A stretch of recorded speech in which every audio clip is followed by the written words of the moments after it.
Hello and welcome to Sustainapod. My name is Paco. I'm the Director of Operations and Executive Producer of Sustainapod. I'm also an undergraduate at Imperial College London. And today we have Katya Foong. So, Hello. Katya, nice to see you here. Um, so could you give us a bit of an introduction to yourself and then we can go from there? Yeah, definitely. Well, really nice to be on your channel. I've heard a lot of good things about it, so I'm honored to be your first guest. I'm Katya. I was born and raised in Hong Kong, but then I recently moved to Malaysia for my A levels. And in Hong Kong and Malaysia, I started up various sustainability initiatives that really got me into sort of conservation and climate science. And that led me to study biological sciences at Imperial College. And I've recently graduated, actually. So, really exciting things for the future. I want to go into the climate tech space. I was on the board of the Climate Tech Pre-Accelerator program at Imperial College, where we help many aspiring young entrepreneurs build their own climate tech startups. So I'd love to expand a little bit more about that. And I recently also built my own sort of idea for an agri-tech startup called Veggie Vault. I recently built an agri-tech startup, an idea for an agri-tech startup to kind of get a sense of what it's like to build your own company. And I think the program or the pre-accelerator was really helpful in giving me the confidence and resources to do that. So yeah, that's why I'm here today. Thank you so much. I mean, here at Sustainapod this season, we're trying to take things a bit differently because usually we just have like these questions and we just ask. But I Yeah. feel like we want to focus more on like the storytelling side of things. As you know, there's a lot of students that probably were in your position a few years ago and they are going through like A levels or IB or any secondary curriculum and they're trying to figure out how they can get into sustainability. So let's just start at the very beginning. What were you Yeah. doing at like secondary school that kind of got you into sustainability, or did you know that that was somewhere that you wanted to get into? Yeah, so actually, it was all started with Model United Nations. So I joined the MUN club in, I think year eight or year nine, and we started getting into debates. And during that time, sustainability was kind of the biggest topic of discussion. So I was kind of learning about new things popping up in the sector, learning about some of the policies there. And then alongside MUN, I was part of my school's sort of they called it Warriors Club in Island School, Hong Kong. And so me and my friends, we actually made the first food waste generator in our school because we saw, how much food waste was being generated from lunches and just, snack times during the school. And it wasn't really a sort of project that was promoted by the school, but it was more a personal project that we saw an issue and we wanted to kind of combat it. So as part of my participation with the environment club, I started getting involved in a whole bunch of initiatives, and I think that food waste initiative just led to other passion projects that I wanted to take up.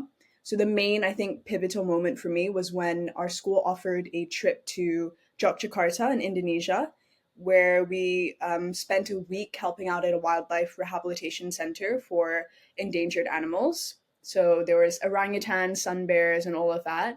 And that week was super pivotal for my whole experience in the climate space because I kind of just fell in love with conservation and was so inspired by the work that was going on in Indonesia and in Malaysia as well that I said, I want to have a career that puts me in this space and prepares me for both the theory and sort of practical aspect of it.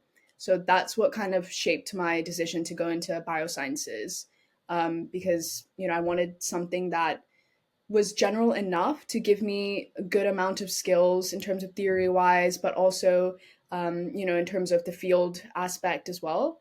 I could talk endlessly about what I did in Imperial. We went on some amazing field trips. We went to South Africa. We went down to Plymouth.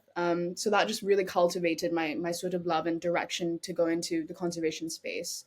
But I Yeah. think coming back to your question, it's so important for young people now to just do the first thing that interests them. If you have a sort of small passion, be it you feel passionate about plastic pollution, you want to clean up waste around your neighborhood, just start on the first project, and then you'll be surprised at how many more directions and routes that leads you to. So that's Mhm. kind of where I started. Yeah, I feel like that's really good on you. Also, like to get exposed into the green space through MUN. I know a lot of students are doing MUN, and that's probably some ways that they can get into the sustainability green space as well. But Yeah, um, definitely. I was gonna ask this question later, but there are a lot of students out there, whether that be in Hong Kong, whether that be in the UK, where sustainability isn't talked about as much, and there are certain schools that would say don't go into sustainability because it's a low paying job or like Mm. because it won't make profit. So how how would you explain, like, why do you think students don't care about sustainability as much, and what do you think we can do about that?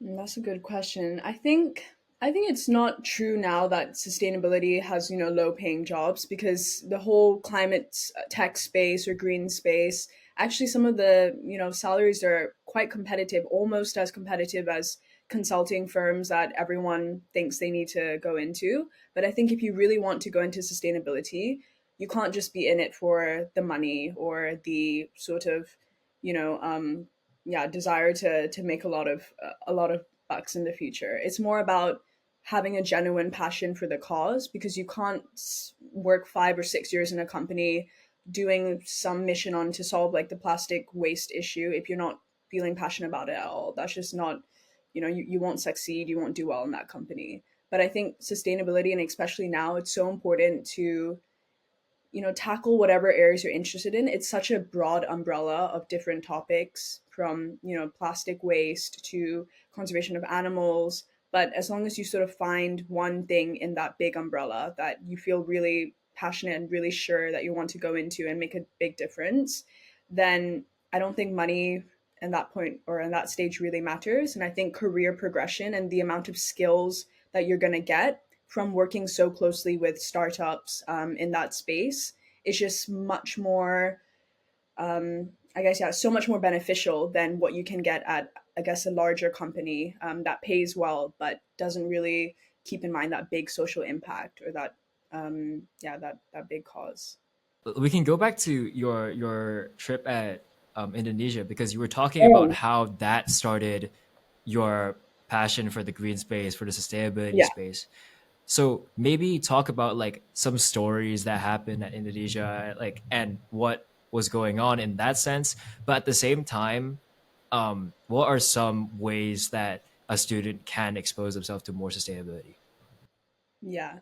Yeah. So in Indonesia, I actually volunteered to collaborate with a wildlife documentary channel. So they're called Wild Stars TV. I can plug in the documentary link that I made in year 10. But that was really amazing, because I could actually have more time spent with the keepers at the Wildlife Rehabilitation Center. So we were doing interviews with them. We could actually ask them personal questions, listen to their personal stories about how they got into this space, how they got to conserving all of these animals. And with the orangutans in particular, actually, I think just, I don't know, I have like a few videos of how they were, but I think just observing them and just hearing about, the really unfortunate stories of how they were kept in, as pets in the wildlife trade. All of them in the shelter, they had been abused. They had been just completely traumatized by the experiences that they had been through. And just looking at them and seeing how actually closely, their actions and their sort of intellectual curiosity from coming from these animals that, humans were abusing, it just kind of woke something up in me. And I just thought, they're so curious and so human like, but we're still creating such mass destruction on these creatures. We share, I think it's 97% or something of DNA with these type of animals, but humans don't actually realize how much of an impact, both direct and indirect, they're having on these creatures and other species as well. So, for example, there's a big palm oil crisis in Malaysia and Indonesia now, and that comes from, the consumer demand for cosmetic products, even just products in food. and people are actually not really aware most of the time. Some people really love to go and conserve these animals, but then you'll go into a shop and you don't have any choice but to buy palm oil products because that's the only options that you have. So I think that's kind of what really made me want to go into this space, to find alternatives to really reshape the direction of the consumer industry, and actually educate people, educate young students, to make better choices for themselves. So with the documentary I produced, I actually went around to primary school. Oh my god, sorry, primary schools in Hong Kong, and I showed them the documentary and asked them a bunch of questions about it. And it was so amazing to see, these year 6, year 5 students being so passionate about it already. But I think just in general, for students who want to get into sustainability, there's so many options right now, even if your school doesn't offer it, but to take external sort of join external organizations, any NGOs in your area. I know Hong Kong, there's a lot of them. Malaysia, there's even more, and especially in London as well. Now there's always going to be some out there. You just have to find ones that you really resonate with, find perhaps connections that you have, and just join programs like this, like Sustainapod, and learn about different companies that are in this space. And yeah, there's always a way if you really search hard enough. Absolutely. So yeah, I mean that's really cool because you said that that's what led you to um, biological sciences at Imperial. Were there any other factors of why you chose biological sciences, and how would you get to that conclusion? Because there are a lot of students right now that don't know what subject to get into in university. Yeah.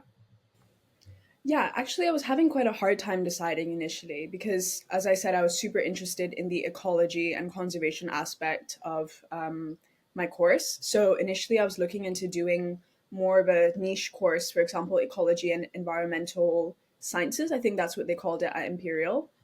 And I looked into that, and I think other unis, for example, UCL, I know they offered a version of that course, and some others as well. And so it was either for me a choice between this niche course that really honed in on conservation theory and ecology, or doing a more general course like biosciences. And for me, what made me decide to make that switch to biosciences in the end was because I also wanted to give myself some leeway and just learn about other different topics that I potentially could be interested in. So I would never have gone on to do the agritech idea if I didn't do biosciences, because I learned so much about, you know, the plant pathogen side of things. I learned about applied molecular biology.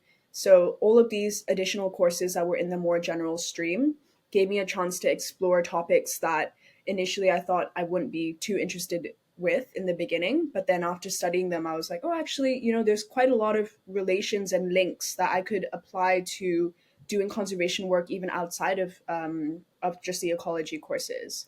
So I think it's important to have set up your future, and give yourself as many opportunities as possible, because I know that if I went to the niche course, I could probably only really limit myself to ecology based consulting or ecology jobs. But now with a bioscience degree, I can practically go into business, I can go into consulting, I can go into agri-tech, green tech, and it's just more diverse range of options that were presented to me. So that's kind of what ultimately made me make the switch.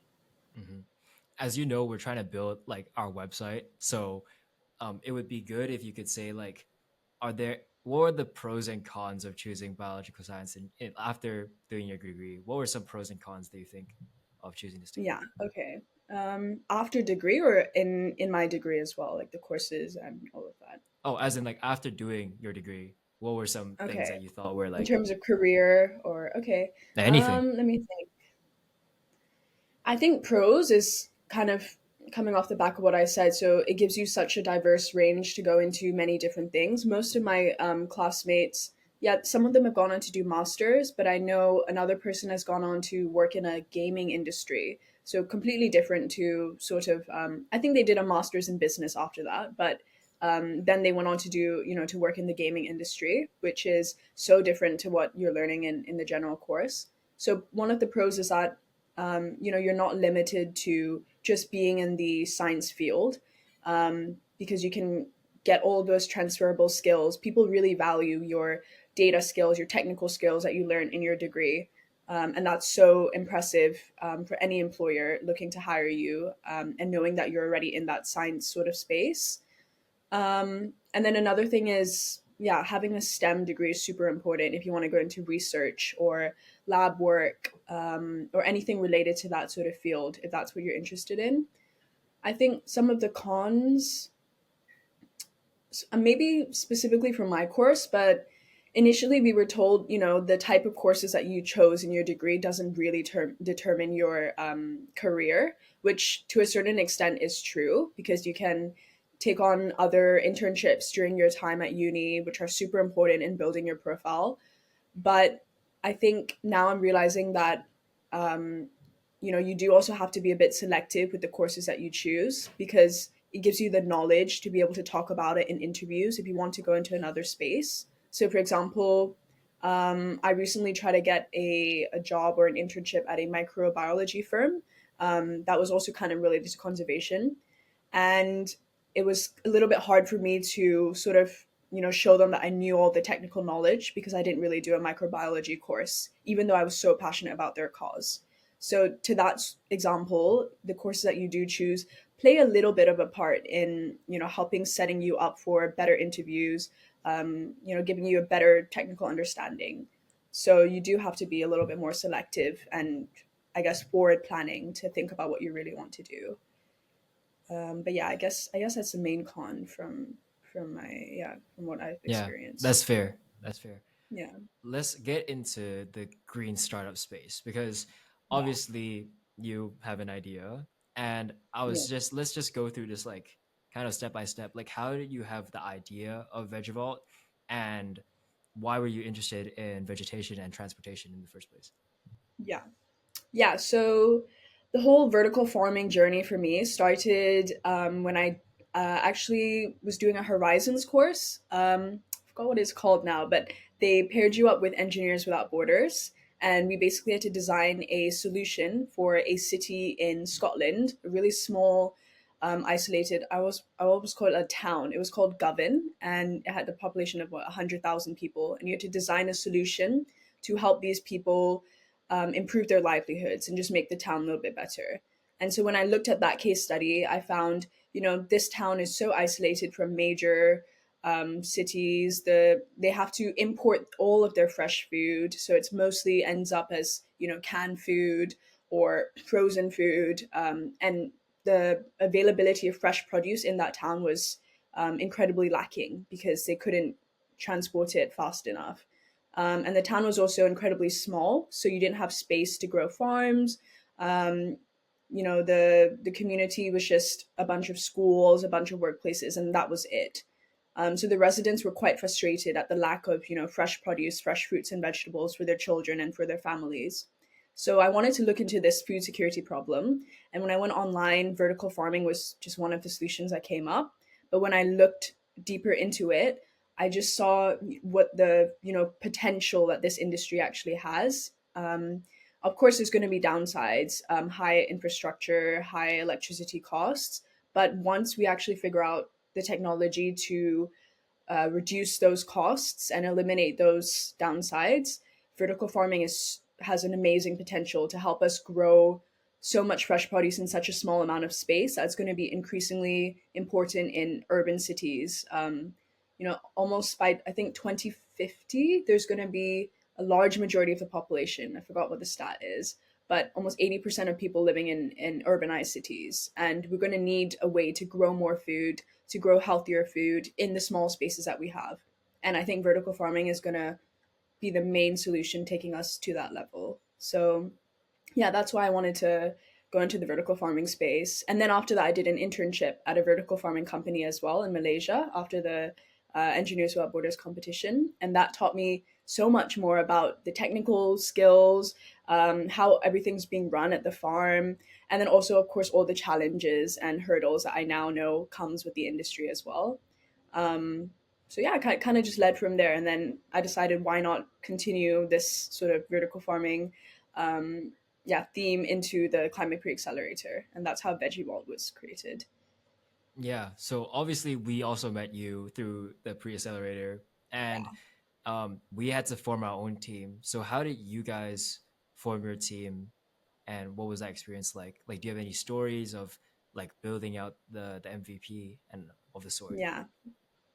Yeah, it was a really good experience. So actually, I knew one of the girls from the Engineers Without Borders competition. So she also had some, previous experience designing vertical farming technologies. And then another one was just my friend. She's got a physics background, so she was really good for this sort of, I guess, more engineering and figuring out the technical stuff. And then the other person was someone I recruited through the program because I saw that he worked on a similar agricultural project in his home country. And he's a business development, expertise in business development. So I thought, this kind of completes our team. We've got technical skills, we've got business development, we've got someone who's more on the design and creative side. And then for me, I would just kind of, know a bit of both, all of the sectors, and kind of put everyone together. So I think finding a team was really important to look at their area of expertise, look at the stuff and projects that they've done, and make it as holistic as possible so that you cover all of your grounds basically, because you're going to need to diversify into so many different sectors, and you can't just have everyone knowing and doing the same thing. That's Yeah, not very helpful to generating ideas. yeah. Yeah, some That's stories I can. Yeah, Yeah, we sorry, could go go ahead. into the stories. But Yeah. I just because you're already talking about it, I would just because you were talking about how you're building a great team is so important to building a good startup. One of the concepts that we have for one of our videos will be about um, how to build a green tech startup in 2024. So, Hmm. do you have, other than building a great team, are there any other advice that you could give to someone who is trying to build a startup? Yeah, let me have a think.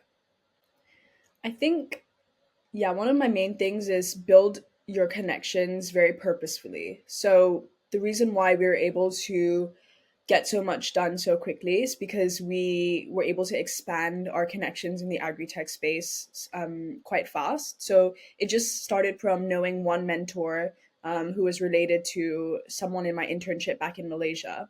And then that mentor led us to connecting us with, I guess, one of the leading sort of innovation centers in agri-tech. So just building your connections and having a good network of mentors and advisors to guide you along the many different hurdles that you're going to encounter throughout your whole green tech journey is so important, because when you get to a stage where you've exhausted all of the internal team efforts and you just really don't know what to do next, you can turn to these mentors and advisors, and they'll give you a different perspective that you might not even have thought of initially as a team. And it's also so good at knowing kind of the industry needs and making sure that you're working on the right problem.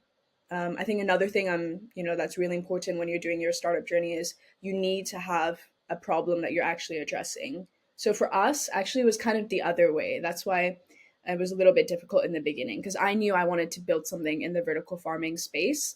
But after we did that, that's when we started researching what problems there were. So I think, we came about it the other way, but the best way that I now know to go about it is finding that problem and then coming up with the solution. So that's going to really help you with your problem solution fit, going to really help you in get more customers or traction for your prototype or for your company, because it's actually fulfilling a need that customers or the industry really, really wants. So I think those two main things, just building up your network, establishing good connections, but also purposeful connections so you don't get overrun with too many ideas.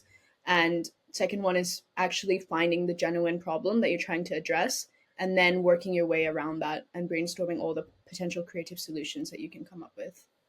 I agree. And just to stem on your point, it's not only just finding the right problem, it's also thinking about what the actual target audience is.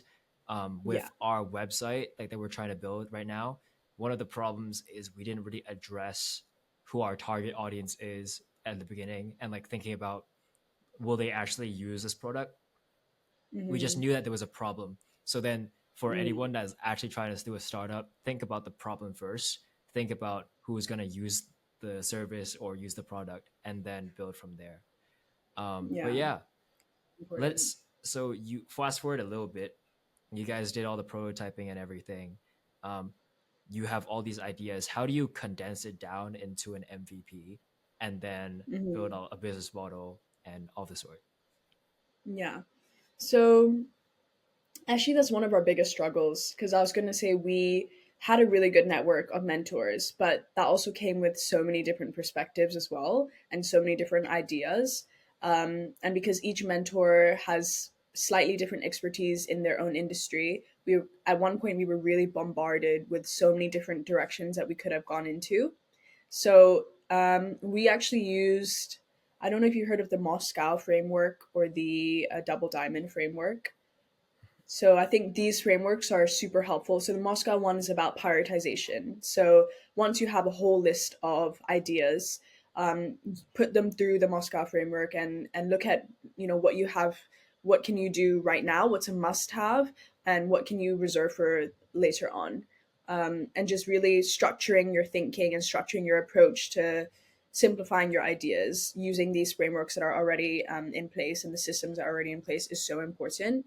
Employing many of these different frameworks and really having or focused on your big picture goal in mind. So having strategic thinking is so important because you don't want to do ideas that are not aligned with your goal of your company or the vision that you already decided in the beginning. So you really need to always at certain points step back and just look at, is the thing that I'm working on actually contributing to that mission? If it's not, put it aside and focus on the actual core business strategy. So that's really, really important. So prioritize and focus on the big picture. And then as for building the MVP, I think what I did, the pre-accelerator was really helpful at helping us guide us through those different stages because none of us had actually created an MVP or done a startup at all previously.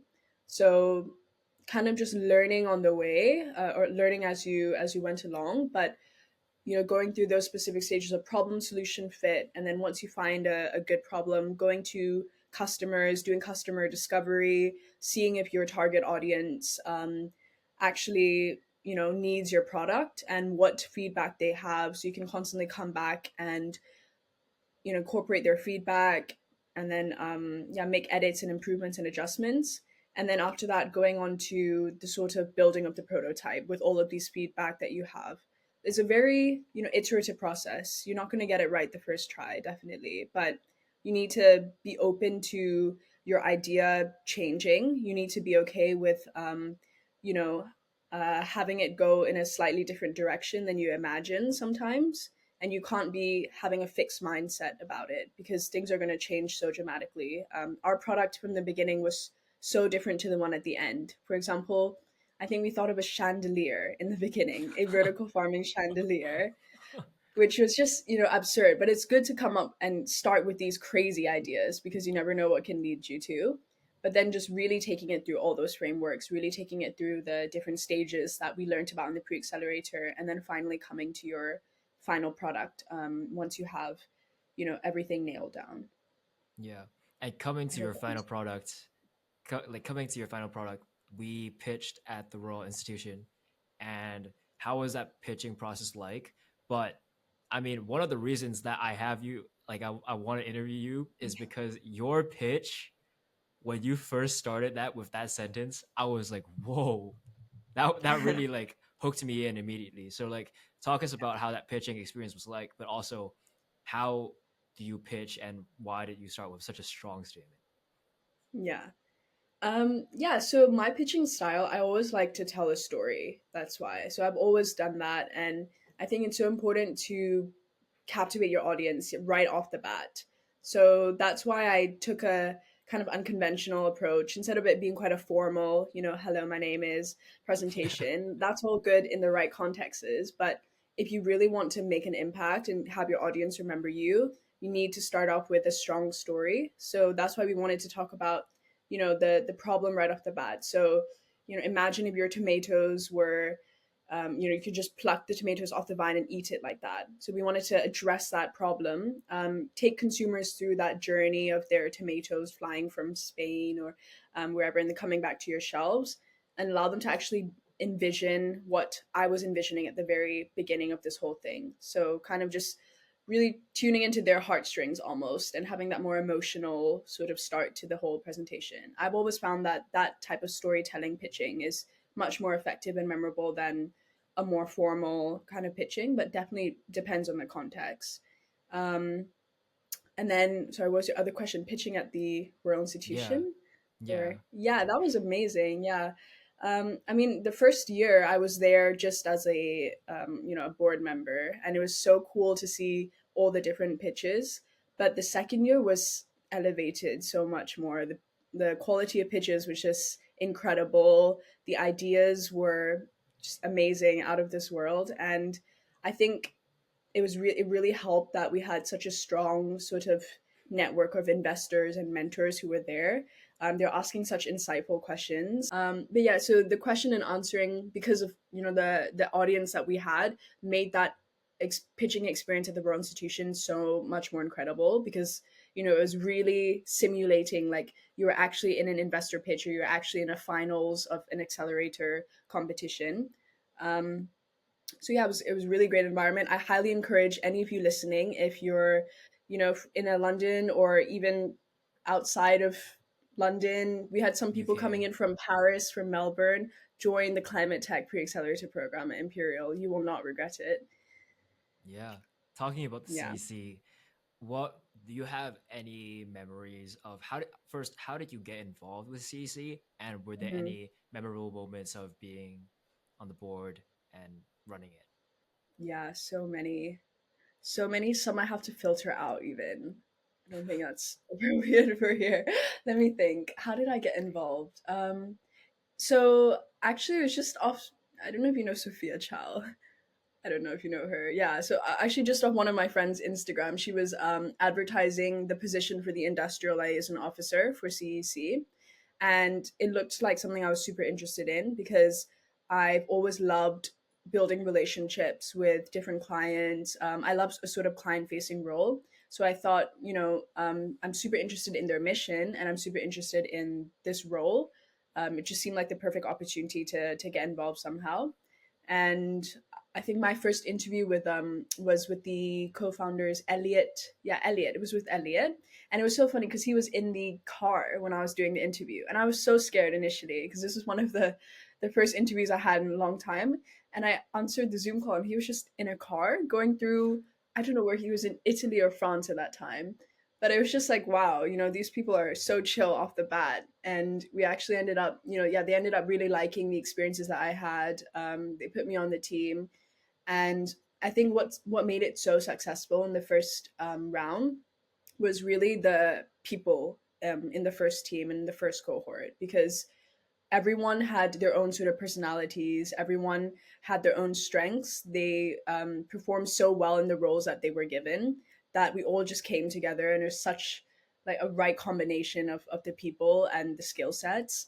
And we were all a bunch of doers. We wouldn't leave it to someone else. We just look at what actions needed to be done that week, and then just pick it up and take the initiative and just go ahead and do it. And I think that's what is so important to, yeah, to helping us build the network and helping us make it as successful as it was today, and for the second cohort as well. CEC is really fun as well, so that's why I would also encourage anyone that has an idea or wants to find someone that has an idea. Even you don't even have to have your own idea. You could be someone Yeah. that just wants to try something out, and yeah, CEC is the best place to just see like what you can do, and pitching is very fun at the end. Hmm. um we're coming to like the end here. Hmm. We talked about students like from your journey of going through the CEC, going through secondary school, visiting different places, and learning about sustainability. How has all of that kind of built you to now? And then what do you feel like you want to do in the future? Yeah.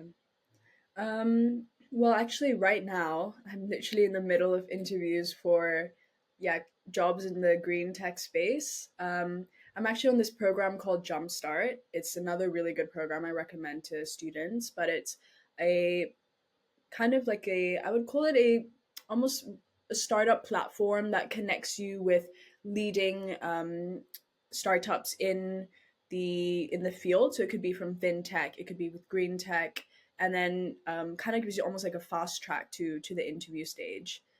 So highly recommend, you know, some of you checking that out.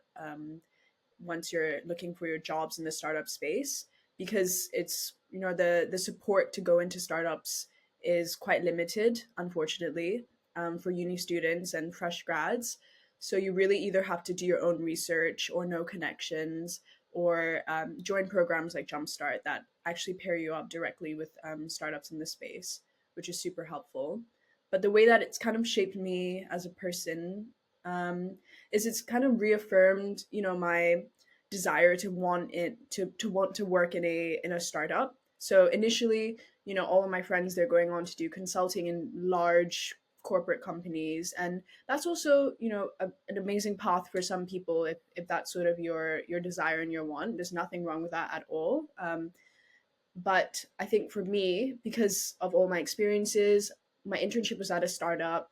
You know, I started the Climate Tech Pre Accelerator. I built an idea for a startup, and I've been around so many amazing and inspirational mentors who are leading all of these revolutionary startups as well. So I think all of that experiences has really shown me that if I genuinely want to make a impact in the world, and I genuinely want to be at the forefront of change in the sustainability space or other sectors, the fastest way to do that is going to be working at a startup, with a mission that I truly resonate with.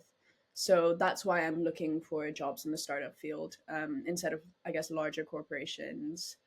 But that's kind of what I'm planning to do for the next few months, and hopefully something pops up soon. So So, if you could be a student again, what types of things would you want to have been exposed to in terms of sustainability? Like, obviously, we're trying to build out our website and we're trying to mhm. understand what students would have wanted, or in hindsight, what graduates feel like they could have gotten when they were younger that would have Yeah. inspired them to join the sustainability space, or like help them find their path. What do you think you would have wanted when you were younger to see? Yeah. I think, I mean, for me, I was so lucky because it was initially, you know, my friend who introduced me to the whole environment club and all of that. But then I know all my other friends who, I guess, didn't know about these things going on or didn't know about external initiatives because it wasn't very well published or advertised. They would have loved to go into the environmental space as well, but, you know, they just couldn't find the right organizations. So I think a good platform that advertises different opportunities going around in your area, maybe showing a range of different projects. So not just, you know, working with animals or something like that, but having something for everyone, and just having such a diverse range of projects is so helpful to students. And then in terms of jobs, as I said, there's not enough support for students who want to go into a startup career space right now, because, you know, startups, they don't normally advertise their positions actually, unlike, you know, the bigger companies who say, yeah, we're hiring for this, this, and this, and you can find them on, you know, Grad Cracker, Indeed, etc. But for startups, you just have to search them up online, and they're not normally at, you know, the biggest, yeah, they're not normally on the front page. So you really have to go out and find it yourself. But I think if Sustainapod could have more resources to connect students with startups in different spaces that they're interested in, that would help people so much more in actually connecting them with these opportunities. Because right now there's not, you know, not many platforms that do that other than Jumpstart, and I'm sure a few others. So that would be super super helpful. One last Yeah. question. If you could give one piece of advice to a student who wants to join the sustainability space, what would that be? Just one piece of advice. Okay, let me think. I think don't be afraid to just do it. Just take the initiative and just go ahead with it. You know, it takes a lot of drive, you need to have a lot of passion as well. But you also need to have this kind of self starter mindset and take the initiative to just, yeah, go into the space that you want to do, make the changes that you want to see, happen in your space. If you're not going to do it, then no one else will, you know, and you need to really set yourself up for the type of future that you want to build for yourself. And you know, contribute to the changes that you want to see happening within the next few years. And especially it's so important now with all of the things, you know, going on in the world, with increased droughts, with, you know, more wildfires. We're hearing plastic pollution is just taking on another level entirely. So make the change and make it quick. You know, we don't have time, we are actually running out of time. So yeah, just do it. Sounds like, Yeah. sounds so bad. It's a Nike slogan, man. Hey, it's the right information. Then you just gotta get it out. So Yeah. thank you, Katya, for joining me today on this special episode, Yeah. and sharing your insights. So thank you to everyone listening as well. We would love to hear about what you like about this episode. So let us know about your questions and comments by messaging us at sustainapod_GIH, or you can email us at sustainapod@gmail.com. Until next time, thank you for listening.